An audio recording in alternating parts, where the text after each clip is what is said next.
Friends and students, most welcome in my study lobby. Study lobby में मैं आज आप लोगों को क्लास 10th का जो है चैप्टर 6.1 बताने जा रहा हूं, और ये जो हमारा एनसीई पैटर्न पर आधारित, एनसीईआरटी पैटर्न पर आधारित है।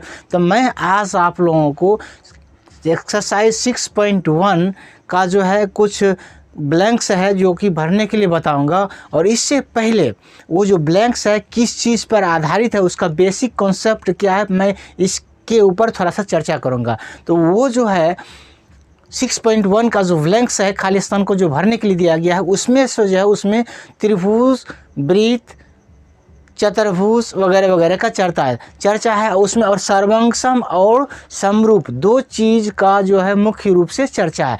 तो सबसे पहले बच्चों हम ये जानना चाहते हैं कि सर्वांगसम है क्या और समरूप है क्या। जब इन दोनों में हम डिफरेंस समझ जाएंगे तो हम किसी उस क्वेश्चन को आसानी से हल कर लेंगे। तो चलो चलते हैं सबसे पहले त्रिभुज पर। यह है त्रिभुज यानी ट्रायंगल, तीन भुजाओं से घिरे हुए समतल क्षेत्र को हम त्रिभुज कहते हैं, आप जानते ही होंगे। और त्रिभुज में किन्हीं दो भुजाओं का योग जो होता है तीसरी भुजा से बड़ा होता है, तभी वो हमारा त्रिभुज संभव है। और त्रिभुज जो है मुख्य रूप से सर्वांगसम होने के शर्त क्या है उसको जान लेते हैं। तो त्रिभुज के सर्वांगसम होने के लिए मुख्यतः चार शर्तें हैं, जिसमें फर्स्ट शर्त है हमारा S A S. S means side, means भुजा, और ए मीन्स एंगल, एंगल मीन्स कोण। यहाँ पर देखो बच्चों कि फर्स्ट में जो है एस ए एस यानी दो भुजा और एक कोण, यानी कि किन्हीं दो त्रिभुजों में एक त्रिभुज की दो भुजा और एक कोण, दूसरे त्रिभुज की संगत दो भुजा और एक कोण बराबर हो तो वह त्रिभुज एस ए एस से सर्वांगसम होगा। जस्ट लाइक सेकेंड भी उसी तरह से है, ए एस ए, इसमें दो कोण और एक भुजा, मतलब किन्हीं दो त्रिभुजों में से एक त्रिभुजों का दो कोण और एक भुजा, दूसरे त्रिभुज की संगत दो कोण और एक भुजा बराबर हो तो त्रिभुज ए एस ए से सर्वांगसम होगा बच्चों। तो अब चलते हैं एस एस एस, इसमें भी तीसरा में भी कोई प्रॉब्लम नहीं है।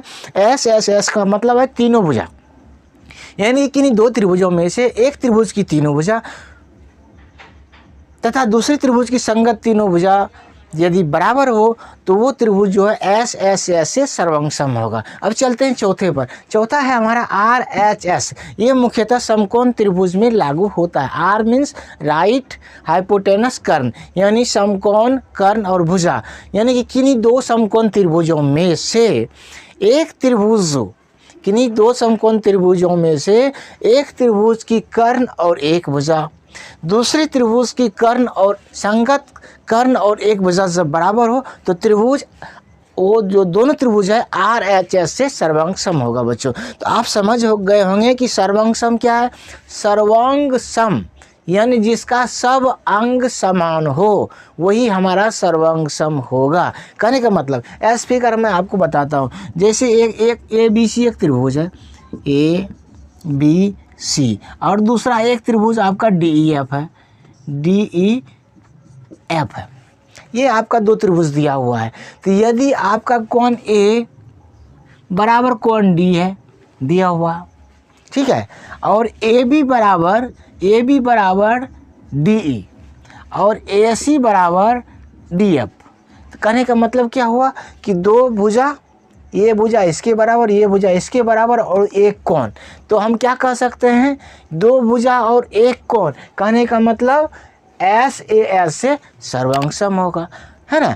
कहने का मतलब सर्वांगसम का मतलब बच्चों आप समझ गए होंगे कि सर्वांगसम का मतलब है कि वो जो है उसका सब अंग, एक आकृति का सब अंग दूसरे आकृति का सब अंग के बराबर हो, तभी वो जो है त्रिभुज सर्वांगसम होगा। अब सब अंग में क्या आ जाता है, जैसे कि दो भुजा एक कोण, इसका भी दो भुजा और एक कोण बराबर हुआ, तो यानी कि एस एस से सर्वांगसम हुआ। यदि उसका तीनों भुजा बराबर हो तो एस एस से सर्वांगसम हो जाएगा। यदि उसका क्या कहते हैं ए एस ए, दो कोण और एक भुजा, इसका भी दो कोण और एक भुजा बराबर हो तो वैसे स्थिति में भी ए एस ए सर्वांगसम होगा। और ये जो है हमारा आर एच एस, वो है हमारा समकोण त्रिभुज के लिए इस टाइप से यदि समकोण त्रिभुज हमारा दिया हुआ है, मान लो ए बी सी और डी ई एफ, तो बच्चों यहाँ पर देखो कोण भी ये भी हमारा 90 डिग्री है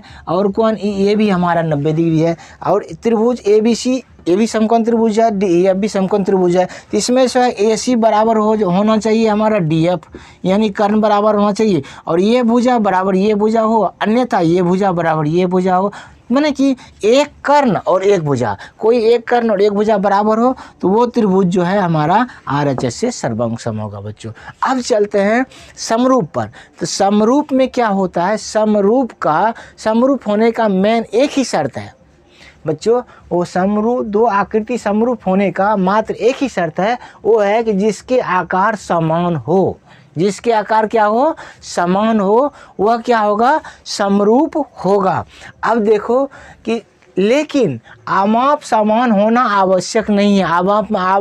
अमाप मतलब क्या हुआ बच्चों, अमाप मतलब उसका क्या कहते हैं, माप, यानी उसका लंबाई चौड़ाई, हाँ, उसका क्या कहते हैं, समान होना आवश्यक नहीं। जैसे एज फॉर एग्जाम्पल हम समझाते हैं, जैसे ये है, ठीक है, वृत्त है,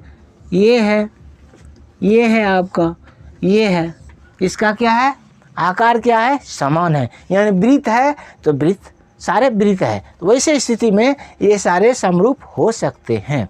अब मान लिया जाए ये आपका त्रिभुज है, ये भी आपका त्रिभुज है, हाँ, इस टाइप से आकार में, यानी समान, यानी त्रिभुज है तो वो त्रिभुज है, यानी कि समरूप जो आकृति है उसका आकार क्या होना चाहिए, समान होना चाहिए। इसका माप जो है समान हो या ना हो इसके लिए आवश्यक नहीं है। अब देखो मेन पॉइंट्स क्या है कि सभी सर्वांग सम आकृतियाँ समरूप होती है, सभी सर्वांग सम आकृतियाँ को क्या होती है, समरूप होती है। जैसे मान लो, जैसे सर्वांग सम आकृतियाँ समरूप होती है, और क्या कहते हैं, सभी समरूप आकृतियाँ सर्वांग सम नहीं होती है। ये बच्चों एक नंबर में पूछता है, और इसको आपको याद रखना है। क्या रखना है यार, कि जितना भी सर्वांग सम आकृति है वो प्रायः समरूप होती है, लेकिन सभी समरूप आकृतियाँ सर्वांग सम नहीं होती है बच्चों। अब चलते हैं आपके चैप्टर 6.1 पर, जो कि फिल इन द ब्लैंक्स दिया हुआ, उसको हल करते हैं। अब देखो बच्चों, ये हमारा जो है एक्सरसाइज 6.1 है, उसमें फर्स्ट क्वेश्चन है, कह रहा है फर्स्ट क्वेश्चन में क्या सही शब्दों का प्रयोग कर खाली जगह को भरो, यानी रिक्त जगह को भरो। इसमें दिया हुआ है कि सभी वृत्त डैश होते हैं, सभी वृत्त डैश होते हैं, और विकल्प में दिया हुआ है सर्वांग सम और समरूप। तो उसमें क्या होगा कि सभी वृत्त क्या होगा, सर्वांग सम न होकर के क्या होगा, समरूप होगा। तो यहाँ पर जो हम भरेंगे सभी वृत्त क्या होगा हमारा, समरूप होते हैं। ठीक है बच्चों, सभी वृत्त क्या होते हैं, समरूप होते हैं। अब चलते हैं दूसरे सवाल पर। दूसरा है कि सभी वर्ग डैश होते हैं, सभी वर्ग जो है डैश होते हैं, सर्वांग सम होते हैं या समरूप होते हैं। तो इसमें क्या लिखेंगे हम, सभी वर्ग जो है वो क्या होते हैं, समरूप होते हैं। सभी वर्ग क्या होते हैं, समरूप होते हैं। अब चलते हैं, सभी डैश त्रिभुज समरूप होते हैं, सिर्फ समरूप का ही चर्चा है। तो यहाँ पर सभी डैश त्रिभुज समरूप होते हैं। इसमें दिया हुआ है समद्विबाहु और समबाहु। तो समद्विबाहु जिसकी दो भुजा बराबर हो, और समबाहु जिसकी तीनों भुजा बराबर हो। तो इसमें समरूप में क्या होगा, जिसका आकार समान हो, यानी कि समबाहु, यानी सभी समबाहु त्रिभुज समरूप होते हैं। कौन सा होगा, समबाहु। समबाहु त्रिभुज क्या होता है बच्चों, समरूप होता है। अब चलते हैं चौथे नंबर पर। चौथा नंबर है कि भुजाओं की समान संख्या वाले दो बहुभुज समरूप होते हैं। दो बहुभुज समरूप होते हैं। बहुभुज बच्चों किसे कहते हैं, वह क्षेत्र जो 3 या 4 भुजाओं से अधिक हो। 3 भुजा वाले क्षेत्र को हम त्रिभुज कहते हैं, 4 भुजा वाले क्षेत्र को हम चतुर्भुज कहते हैं, और 4 भुजा से जो अधिक हमारा क्षेत्र होता है वो होता है हमारा बहुभुज। बहुभुज जैसे 5 भुजा हुआ उसको हम पंचभुज बोलेंगे, 6 भुजा होगा उसको हम षष्ठभुज बोलेंगे। तो यहाँ पर यह कह रहा है कि भुजाओं की समान संख्या वाले दो बहुभुज समरूप होते हैं यदि उसके संगत कोण क्या हो, संगत कोण समान हो, माने बराबर हो। ठीक है, संगत कोण बराबर हो और उसकी संगत भुजाएं क्या हो, समानुपाती हो। समानुपाती हो। जब ये दोनों कंडीशन होगा तो क्या कहते हैं, दो भुजाओं वाले भुजाओं की समान संख्या वाले दो बहुभुज जो है आपस में क्या होगा, समरूप होगा बच्चों। अब चलते हैं आपका दूसरा सवाल जो है उसको हल करते हैं। अब देखो बच्चों, ये दूसरा नंबर का सवाल है। दूसरा, फर्स्ट तो मैंने बता दिया, दूसरा है कि निम्न युग्मों के दो भिन्न भिन्न उदाहरण दो। निम्न युग्मों के दो भिन्न भिन्न क्या उदाहरण दो। कह रहा है कि समरूप आकृति, समरूप आकृति का आपसे दो उदाहरण पूछ रहा है। तो समरूप आकृति आपको पता है जिसका कि आकार समान हो, वो आकृति क्या होता है, समरूप आकृति।